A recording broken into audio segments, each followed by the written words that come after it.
En un mundo donde la gente aprende a través de redes sociales, inteligencias artificiales y medios de comunicación rápida, la literatura como medio de conocimiento se ha vuelto cada vez más escaso. Pero el día de hoy les quiero hablar de algo. Les quiero hablar de cómo la literatura ha revolucionado el mundo, de cómo leer puede ser un acto revolucionario. Leer parece un acto sencillo. Leer, dar vuelta a la página, dar tu libro favorito, pero en realidad siempre ha sido un acto mucho más profundo y de esto es lo que voy a hablar el día de hoy. Antes de comenzar, hola, mi nombre es Camila y vayan a seguirme en mis otras redes sociales si les interesa este tipo de contenido. Para comenzar, los invito a hacer un viaje en el tiempo, hacia la Edad Media, inicios del siglo XIII.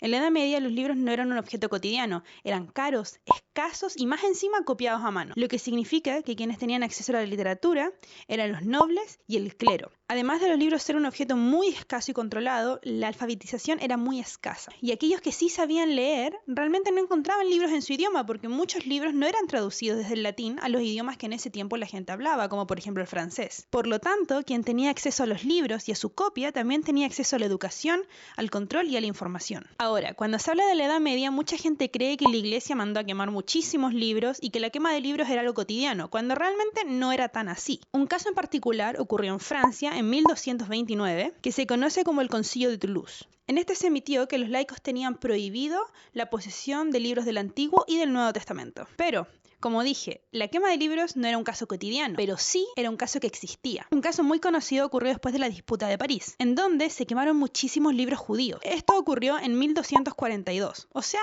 unos pocos años después del Concilio de Toulouse. Se quemaron muchísimos libros y manuscritos. Ahora, recuerden, los manuscritos y libros eran escritos y copiados a mano, por lo cual se perdieron años y años de avances de literatura. Ahora, podríamos seguir hablando de la Edad Media, pero la verdad es que ocurrieron tantas cosas con la literatura era tan controlada en la Edad Media que no sacamos mucho de eso. Quienes podían publicar libros realmente eran pocos, la mayoría hombres, y además que eran idiomas que la gente no entendía y que no se traducían. Por eso los voy a llevar un poquito más adelante en el tiempo y nos vamos a ir a la Edad Moderna.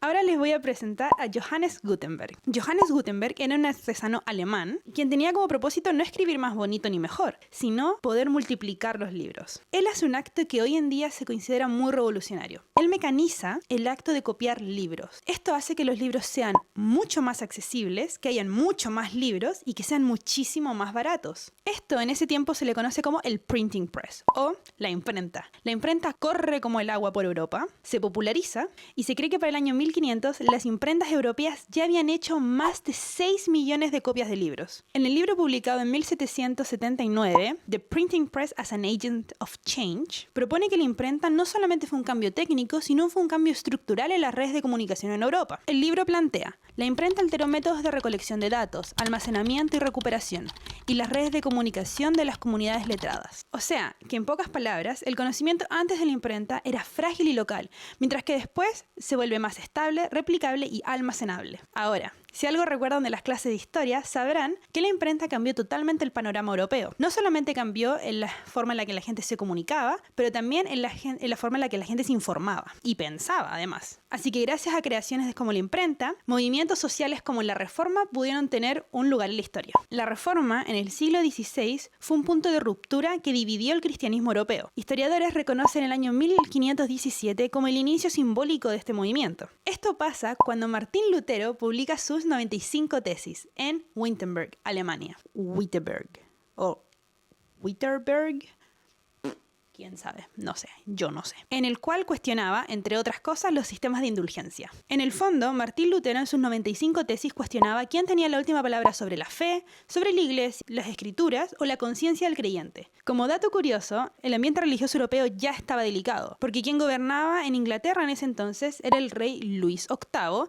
y la reina Catalina de Aragón. Catalina de Aragón era hija de los reyes españoles, los reyes católicos. Así que mientras Luis VIII estaba casado con ella, él hasta llegó a refutar las 95 tesis de Martín Lutero. Pero digamos que Luis VIII no era muy fiel a su palabra, porque cuando él conoce a Ana Bolena e intenta divorciarse de quien era en ese entonces su primera esposa, Catalina de Aragón, la Iglesia Católica se lo niega. Y como buen rey, a quien nunca le habían dicho que no, él se enoja muchísimo y rompe todos los lazos con el Vaticano y la Iglesia Católica y crea su propia iglesia, la Iglesia Anglicana, que también se conoce como la Iglesia de Inglaterra. Ahora, este acto de rebeldía el rey simplemente lo hace para poder divorciarse de su primera esposa, ya que la Iglesia Católica no no permitía el divorcio en ese entonces, y poder casarse con su segunda esposa Ana Bolena. Esto es muy importante que lo tengamos en cuenta porque este rey realmente tuvo 6 esposas, de las cuales 3 de ellas creo terminaron decapitadas, así que es un dato a tener en consideración. Pero bueno, volviendo a Alemania y a las 95 tesis de Martín Lutero, el ambiente literario en Alemania estaba muy frágil, porque la reforma no solamente se peleó en las calles, pero también se peleó en papel. Y así se crearon los panfletos polémicos, los cuales eran baratos, fácil de entender y fácil de distribuir. Algo como lo que veríamos en Bridgerton. Estos funcionaban como lo que hoy en día conocemos como los posts virales de Instagram, por ejemplo. En ese tiempo se utilizaban para atacar al Papa o llamar a la gente a tomar una posición política, de polémica, dentro de la revolución. O sea, como lo describe Británica, los panfletos se utilizaban para poder inflamar la opinión popular. Las reformas de Lutero no solamente ayudaron a que se crearan otro tipo de literatura, además de las novelas, sino que también ayudó a que se crearan distintas traducciones de los textos. Como les mencioné, en la Edad Media los textos no eran traducidos de idiomas como el latín. Gracias a Lutero, los textos se empezaron a traducir. Esto Lutero lo consiguió gracias a la publicación del Nuevo Testamento, la Biblia luterana. Esta Biblia se publica en 1522 en alemán. Por lo tanto, ahora no solamente depende del sacerdote o el papa que pudiera entender el texto en latín. Ahora cualquiera que pudiera leer en alemán tenía acceso al Nuevo Testamento. De hecho, como dato curioso, Martín Lutero también creó su propia iglesia, que hoy en día se conoce como la Iglesia Luterana o la Iglesia Evangélica. Si quieren, podríamos hacer otro video comentando de cómo es que en Europa se crearon tantas iglesias. Estamos en el 1522 y ya llevamos 3 iglesias distintas: la luterana, la anglicana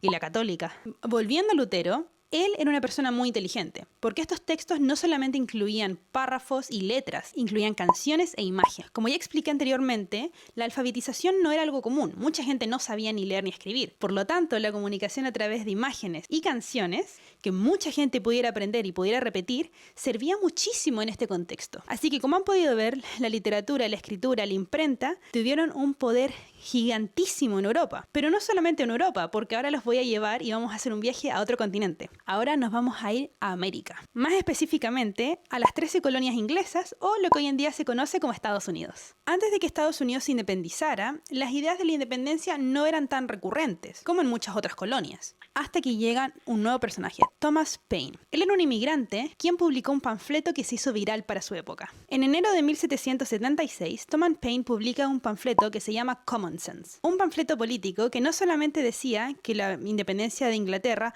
era importante, pero también era necesaria. Al principio, el panfleto se publicó de forma anónima, lo cual no era de gran relevancia, ya que lo importante no era lo que decía el panfleto, sino cómo lo decía. Lo decía en un lenguaje que todo el mundo podía entender, no solamente las élites políticas. Este panfleto no solamente se queda en una biblioteca, se vende, se presta, se distribuye y, algo muy importante, se lee en voz alta. O sea, que lo mismo que el Lutero, si no podías leer bien, tenías alguna forma de informarte de lo que decía el panfleto y de las nuevas ideas. Así que la lectura se vuelve un acto social. Todo el mundo podía leer, o al menos podían escuchar lo que otra gente leía. Paine entiende que esta batalla por la independización no es solamente militar, pero también es ideológica. Por lo tanto, abre su texto con una frase que a mí me parece el inicio de una revolución mental. Él dice: "A long habit of not thinking, a thinking wrong, gives it a superficial appearance of being right". O sea, que si llevas mucho tiempo sin cuestionar algo, esto se vuelve como algo normal. Y lo normal, aunque puede ser injusto, puede parecer correcto. Por lo tanto, leer en este caso nos sirve como algo sencillo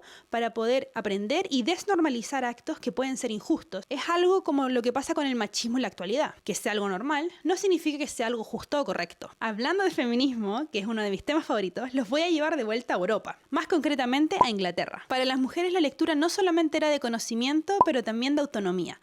Por siglos se vendió como que la mujer había que mantenerla oprimida para mantenerla inocente, que la mujer no debía leer porque esto perjudicaba la inocencia. Para entender el contexto histórico, estamos en el siglo XVIII, arranques del siglo XIX, en donde se hablaba muchísimo de los derechos del ciudadano y de los derechos de la gente, pero solamente para hombres, como lo que se hace en la Revolución Francesa. En Inglaterra el panorama realmente no era muy distinto. Se decía que las mujeres tenían que ser virtuosas, sí, pero ignorantes. Es una mezcla de moral y control que aparece recurrentemente en textos europeos sobre la educación de las mujeres. Que, como otro dato curioso, quien gobernaba Inglaterra en ese tiempo era el rey George III y la reina Charlotte. Suenan conocidos, ¿cierto? Porque son los de Bridgerton.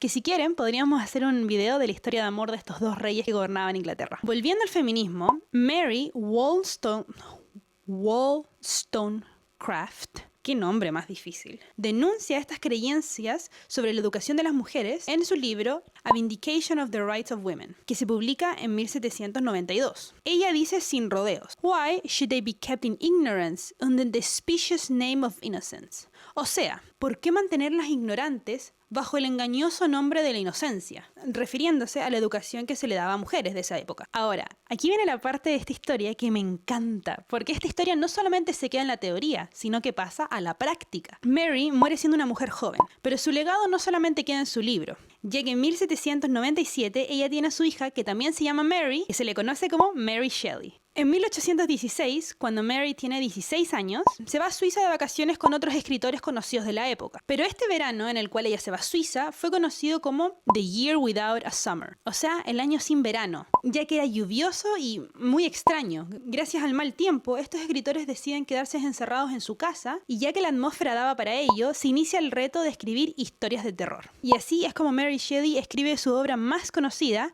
y lo que se conoce como el inicio de la ciencia ficción, Frankenstein, que esta edición de Penguin Editions es maravillosa. En Frankenstein, el doctor Frankenstein se obsesiona con crear vida artificial. Y esta criatura que él crea crece, aprende y piensa. Y así es como en la obra se le describe como peligrosa para el orden social, precisamente porque se vuelve capaz del lenguaje y la reflexión. La lectura al personaje le da ética, le da imaginación, le da lenguaje emocional, historia, lo que le da una idea de lo que es ser un ser humano. Y al mismo tiempo le demuestra que es la sociedad quien decide qué y quién es un ser humano, ya que a él en el libro lo consideran como un monstruo, aunque él sabe leer y pensar y sabe ética.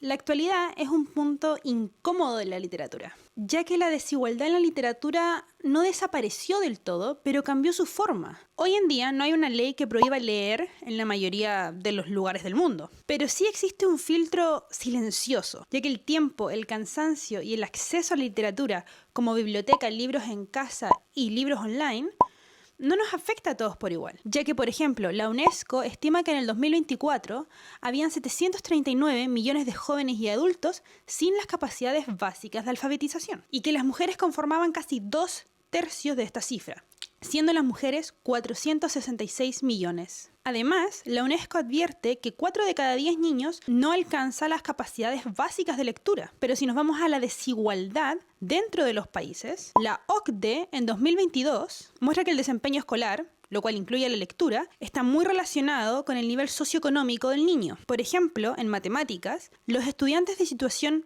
socioeconómica aventajada superan por 93 puntos a los estudiantes de una situación socioeconómica en desventaja. 93 puntos es una brecha que constituye años de escolaridad. Así que cuando digo que leer puede ser revolucionario, también me refiero a que en la actualidad leer hace una división de clases. Que puedas leer no significa que tú comprendas lo que lees. Y no todas las personas tienen la misma capacidad de comprensión de lectura, muchos de estos por su nivel de educación y su nivel socioeconómico. Es importante no solamente mencionar los efectos negativos, pero también las cosas positivas que tenemos en la actualidad. Las bibliotecas son una infraestructura de igualdad.